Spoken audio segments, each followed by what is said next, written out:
Hello everybody, thank you for joining me for today's video. My name is David, this channel is DeMars Coaching, and this video is about borderline personality disorder, and more specifically the four types of borderline. Those of you who watch my videos are pretty familiar with this disorder, borderline personality disorder, and a lot of you guys, and a lot of people with this disorder watches these videos. Welcome. Let me know what you think of this video, please. A lot of people characterize borderlines as quiet or not quiet, loud, expressive. And the thing about when you start dissecting personality disorders and you have these different types, it's not categorical. I mean, that's not exactly who they are all the time. These people with these disorders will vacillate between these different types, so it's not definitive. And personality disorders alone have so much overlap with their traits, all 10. Borderline personality disorder is considered a contested disorder, meaning that not all therapists and doctors agree with what this disorder is, or that it may even be a real disorder, things like this. It's an axis to mental illness, and personality disorders all are. But it could be the base mental illness that somebody has, but so often, almost maybe all the time, they have axis 1 disorders, mental illness. And so those can be treated without the diagnosis of borderline. Borderline personality disorder is so often undiagnosed. And many mental health practitioners don't diagnose their patients and clients with this disorder, even if they believe they may have it. From stigma and so much overlap, they may instead try to treat the symptoms of this disorder to get it to go into remission. So that being said, borderline personality disorder can really be characterized by dramatic relationships, distorted self-image, feelings of isolation, boredom, emptiness, mood swings from severe and sudden, anxiety disorders, loss of interest in routines, and the S word. I can't say it on here. SID, self-inflicted death. How about that? And delusional, could have delusional disorders. You wonder what that is? That's when you wonder if someone, what they're saying, they actually believe it. That it didn't actually happen that way. They might be completely lying, telling you a false narrative, accusations, things like this, and they believe it. That would be delusional, not psychosis. Maybe a foot in the door, but not psychosis. It's delusional and could have delusional disorders. That's what I'm talking about. An axis 2 mental illness could have many axis 1 mental illness, okay? So we get into the 4 subtypes. First one is discouraged borderline personality disorder. Looks like dependent personality disorder. For those of you who do not know what that is or is aware of that disorder, it's another personality disorder. It's not in the same cluster as borderline. It's a little different. The dependent person who has dependent personality disorder is the codependent on steroids, literally selfless. Literally, a lot of you guys have a lot of questions to me about narcissism. A lot of you fear that you have some narcissistic traits. Well, you do. We all do. It's a spectrum we're all on, and we're not low. We're in the middle, actually. And there's just a few people who don't have any at all, and there's a few people that have too much, right? You have your dependent, codependent, dependent personality disorder, and your narcissistic personality disorder. Not exactly. I'm just saying that. So it looks like this. The codependency ruled. Inappropriate dependency. Relying too much on a person that's not close to them. right? Maybe a brand new neighbor or a boss or a therapist, a friend you don't know too well. They are the passive follower. They have a passive follower mentality. And this causes much inner turmoil. This person may seem like they're okay on the outside, maybe just indecisive, not really sure what to do, really, okay, I'll do it too, me too, yeah. And just massive inner turmoil. Could be bitter towards those around them. And SID, self-inflicted death, and self-harm. Okay? There's more. Poor self-image, excessive self-criticism, chronic feelings of emptiness, dissociative, maybe dissociate, maybe a lot, lacking future aspirations, a lot of depression. Do you see that?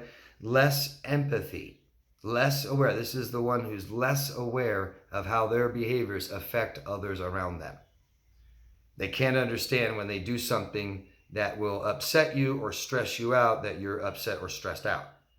They don't get that. Sensitivity to criticism, rejection, black and white thinking, idealization to value, high conflict personality, doesn't get along with people very well, and clingy and fear of abandonment. Okay? I'm interested to know from you guys your responses. I know most of you watching this either have BPD or believe you might, or you have people with this disorder in your life. You've had people with this disorder in your life. Let me know what you think of this one, the discouraged borderline. What I see is extreme dependency, latches on real quick, idolation, full enmeshment, could be considered the quiet. We hear that quiet borderline, not expressing every single emotion, very passive, a follower with massive inner turmoil, depression, poor self-image, self-criticism, emptiness, dissociating, just real problem with their own self-awareness, high conflict, stuff like this. You guys know somebody like that? Is that where you think your partner fell into? Your daughter, your friend, your mother? Number two, second one, impulsive. Now, don't forget, don't get too confused. They can vacillate between these, okay? And there's still overlap in these two. So I hope this doesn't confuse you guys more.